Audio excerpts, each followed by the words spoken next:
పెళ్ళి అనే బంధం వేసుకొని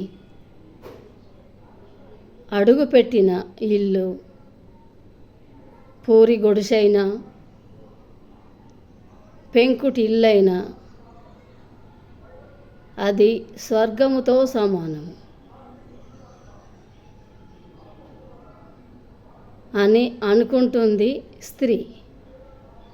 కానీ ఆ ఇంటి వాళ్ళు స్వర్గం అనుకున్న ఇంటిని నరకం చేస్తే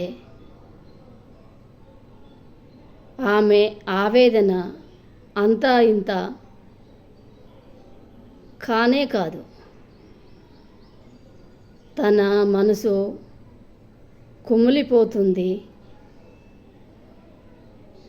తాను ఆలోచనలతో నలిగిపోతుంది.